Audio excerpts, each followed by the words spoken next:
நாளைக்கான வீடியோக்கான ஒரு ப்ரோமோ தாங்க வந்திருக்கு. ப்ரோமோ வந்து சூப்பரா இருந்துச்சு அப்படின்னு தாங்க சொல்லணும். அதாவது நம்ம வாசுவோட இதயத்த வந்து திருடி தானே நம்ம ஆதிக்க வச்சிருக்காங்க.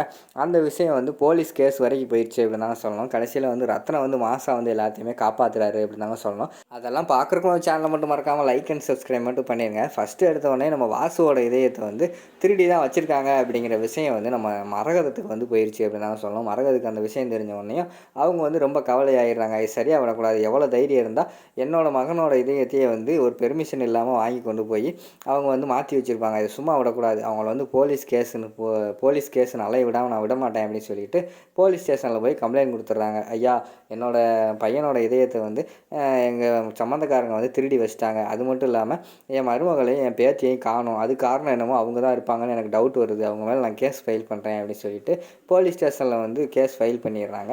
அடுத்து வந்து நம்ம போலீஸ்காரங்க வந்து இவங்களை கூப்பிட்றாங்க. ஆதியையும் நம்ம சாரதாவை வந்து கூப்பிட்றாங்க.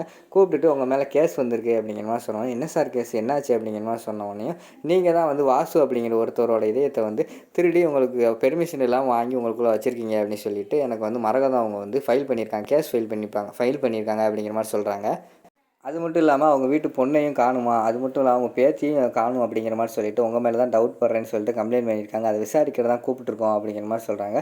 இல்லை சார், நாங்கள் என்னமோ இப்போ இதயத்தை வாங்கி வச்சது என்னமோ உண்மை தான். ஆனால் அவங்க குடும்பத்தில் ஒரு ஆளுக்கு வந்து அந்த உண்மை வந்து தெரியும். அவங்கள்ட்ட சொல்லி தான் நாங்கள் வந்து வாங்கினோம் அப்படிங்கிற மாதிரி சொல்கிறாங்க.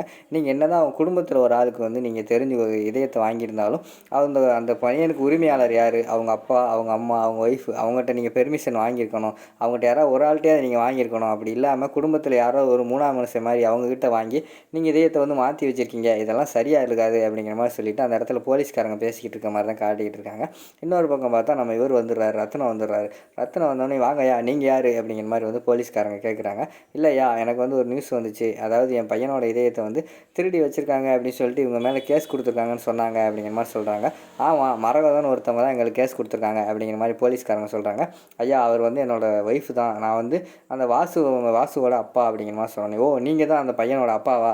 அப்போ நீங்கள் தான் முக்கியமான ஆள். வாங்கய்யா, உட்காருங்கய்யா, பேசுவோம் அப்படின்னு சொல்லிட்டு ரத்னத்தை உட்கார வச்சு பேச ஆரம்பிக்காங்க. சொல்லுங்கய்யா, இவங்க தான் இதயத்தை திருடியிருக்காங்கன்னு சொல்லிட்டு உங்கள் ஒய்ஃப் வந்து கம்ப்ளைண்ட் கொடுத்துருக்காங்க, என்ன பண்ணலாம் அப்படிங்கிற மாதிரி சொல்கிறாங்க.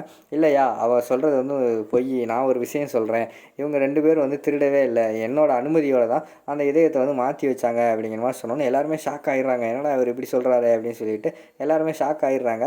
என்னையா சொல்கிறீங்க, அவங்க ஒய்ஃப் வந்து திருடிட்டாங்கன்னு சொல்கிறாங்க, நீங்கள் என்னடானா உங்கள்கிட்ட பெர்மிஷன் கேட்டாங்கன்னு சொல்கிறீங்க அப்படிங்கிற மாதிரி சொல்கிறாங்க.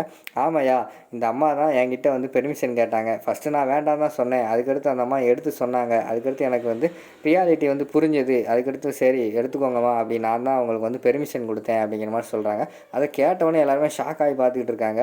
அங்கிட்டு பார்த்தா சாரதாவும் ஆதிக்கும் ஒன்றும் என்ன பண்ணுறேனே புரியல. எதுக்கு இவர் வந்து இப்படி பேசிக்கிட்டு இருக்காரு அப்படின்னு சொல்லிட்டு அவங்க திகச்சு நின்றுக்கிட்டு இருக்கிற மாதிரி காட்டிக்கிட்டு இருக்காங்க. அதோட பார்த்தீங்கன்னா அந்த எபிசோடு வந்து முடிஞ்சிருச்சு.